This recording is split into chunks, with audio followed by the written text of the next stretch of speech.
বলতে বলেন কুল ইন কুনতুম তুহিব্বুনাল্লাহ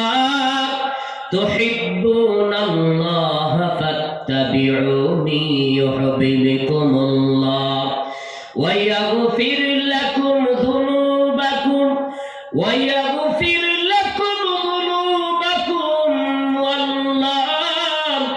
ওয়াল্লাহু গফুরুর রহিম।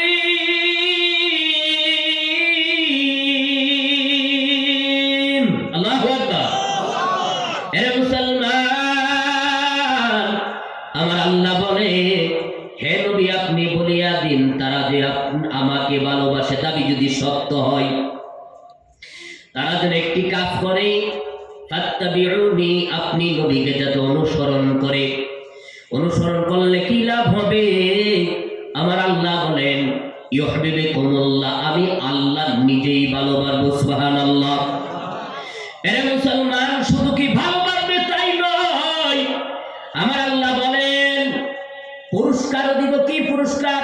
ওয়া ইয়াগফির লাকুম যুনুবাকুম ওয়াল্লাহু গফুরুর রহিম। আল্লাহু আকবার। হে মুসলমান, আমার আল্লাহ বলেন তাদের জীবনের গুনাহগুলি আমি আল্লাহ মাফ করে দিব। শর্ত হইল একটা, ফাত্তাবিউনি, নবীজিকে ইত্তেবা করতে হবে, অনুসরণ করতে হবে। এরে মুসলমান, নবীজিকে ইত্তেবা, পানিটা কিভাবে পান করবেন এই জায়গার মধ্যে নবীজির ইত্তেবা আছে কি নাই বলেন।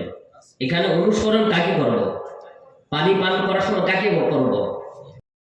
দাঁড়িয়ে পান করতে পারবেন বাম হাত দিয়ে। এখানে কাকে করতে হবে? আদর্শ কাকে মানতে হবে? নবীকে। ঠিক হলো? আরে মুসলমান, আল্লাহ তাআলা বলেন নবীজিকে কেন অনুসরণ করব? আরে নবীর উম্মতের দল নবীজিকে কেন অনুসরণ করব? এক নাম্বার আমার আল্লাহ তাআলা বলেন মা কানা মুহাম্মাদুন আবা আহাদিন মির রিজালিকুম ওয়ালাকিন রাসূলুল্লাহি ওয়া খাতামান নাবিয়্যিন। সুবহানাল্লাহ। এরে মুসলমান, আমার আল্লাহ তাআলা বলেন কেন নবীজিকে অনুসরণ করবেন? এক নাম্বার কারণ আমার আল্লাহ বলেন আমার নবী তোমাদের কাহারও পিতা নয়, উনি হইল রাসূল। কেমন রাসূল? খাতামান নাবিয়্যিন, শেষ নবী। সুবহানাল্লাহ। ওয়া ক্বালা an-নাবী সাল্লাল্লাহু আলাইহি ওয়াসাল্লাম আনা খাতামান নাবিয়্যিন লা নাবিয়্যা বা'দি ওয়ালা রাসূলা। আল্লাহর নবী রাহমাতুল লিল আলামিন বলেন আমি হইলাম শেষ নবী, আমার পরে কোনো নবীও নাই, রাসূলও নাই। ঠিক কিনা বলেন? যেহেতু নবীজির পরে কোনো নবী নাই, রাসূল নাই, ও মুসলমান, এই জন্য আল্লাহর নবী রাহমাতুল লিল আলামিনকে জীবনের সব ক্ষেত্রে অনুসরণ করতে হবে। ঠিক কিনা বলেন? গোলাম আহমদ কাদিয়ানী নবী কি? বলুন নবী। হ্যাঁ, নবীজির আমলও আমাদের ভারতবর্ষের মধ্যে গোলাম আহমদ কাদিয়ানী পাঞ্জাবে কাদিয়ান নামক একটি জায়গা আছে, সেই জায়গার বাসিন্দা। নবী দাবি করেছিল নবীজির সাথে বেয়াদবি করার কারণে পায়খানার মধ্যে পড়ে পায়খানা নাপাক খেয়ে তার মৃত্যু হয়েছে। ঠিক কিনা বলেন? আল্লাহর নবীর জামানায় একজন ব্যক্তি নবী দাবি করেছিলেন, মুসাইলামাতুল কাযযাব বলল ইয়া মুহাম্মদ নবুয়াত নিসফুল্লি নিসফুল্লাহ, নবুয়ত অর্ধেক অর্ধেক, অর্ধেক আমার অর্ধেক আপনার। বলি নাউযুবিল্লাহ। আল্লাহর নবী বলেন এ মুসাইলামা আনতা কাযযাব, এরে মুসাইলামা তোর নামের সাথে মুনপাদি দিলাম, তুই হইলি মুত্তু বন্ড মুসাইলামা। ঠিক কিনা বলেন? যেহেতু আল্লাহ তাআলা বলেছেন খাতামান নাবিয়্যিন, শেষ নবী, নবীর পরে কোনো নবী নাই, যারা নবী দাবি করবে তারাই ভণ্ড। ঠিক কিনা বলেন? এরে মুসলমান, আল্লাহর নবীর পেছনের দিক দিয়ে কি মোহরে নবুয়ত ছিল, শেষ নবীর একটা মোহর ছিল। জোরে জোরে বলি সুবহানাল্লাহ। আল্লাহর নবী একদিন সাহাবায়ে কেরামদেরকে নিয়ে আলোচনা করেছে। আল্লাহর নবী বলেন, হে রে আমার সাহাবারা, আল্লাহ দুইটা জিনিস ক্ষমা করেন না।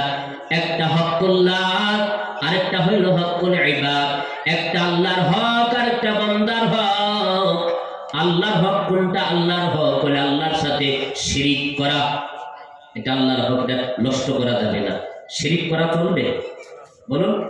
অনেক সময় দেখা যায় আপনি ফরাস করেছেন, ফরাস সুন্দর ফসল হয়েছে, আপনি দোকানের মধ্যে বসে বসে বলছেন যে সময় মতো যদি বাড়ি পানিটা না দিতাম আর সারটা যদি না দিতাম, ফরাস এত সুন্দর হতো না। বলুন তো দিকে, একটা ফরাস থেকে 100, 150, 200 ফরাস কে দিয়েছেন? জুড়ে বলেন, কে দিয়েছেন? আপনি যেটা বলছেন পানি, ইমান আছে না গেছে? বলুন, ইমান আছে না গেছে? শিরিক হয়ে গেছে। আরে মুসলমান, আল্লাহর সাথে শিরিক করা চলবে না। এটা আল্লাহর হক। আল্লাহ বলেন, লা তুশরিক বিল্লাহ ইন্না শিরকা লাযুলমুন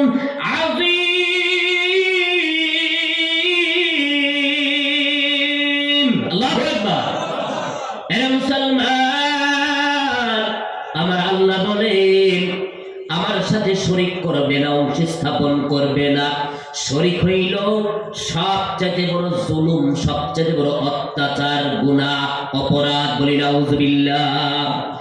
আরে মুসলমান, এটা আল্লাহর হক। আরেকটা নবীজি বলেন, হকুল ইবাদ, বান্দার হক নষ্ট করা চলবে না।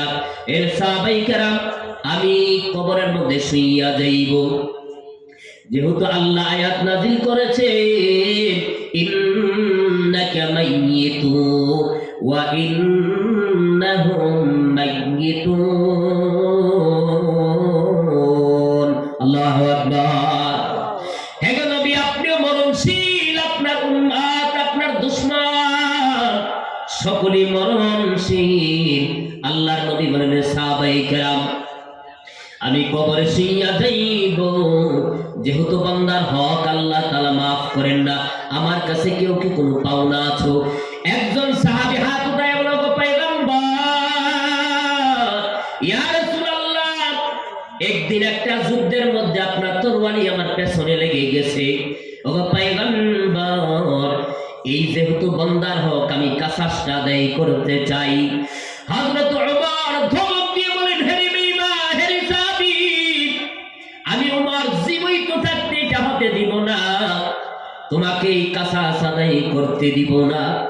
আল্লাহর নবী বলেন, হুজুর ওমর, পাগলামি করিও না, সাহাবীকে আসতে দাও, তাকে কাসাস আদায় করতে দাও। যেহেতু হকুল্লাহ, হকুল ইবাদ, আল্লাহর হক, বান্দার হক আল্লাহ ক্ষমা করেন না, অতএব তাকে আসতে দাও, তাকে আসিয়া তার কাসাস আদায় করতে দাও। সাহাবী আসিয়া পেছনের দিক দিয়ে দাঁড়াইলেন, দাঁড়াইয়া তরবারি নিয়ে দাঁড়িয়েছেন কাসাস আদায় করার জন্য।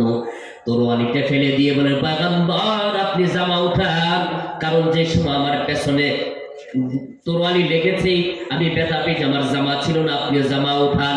জামা উঠান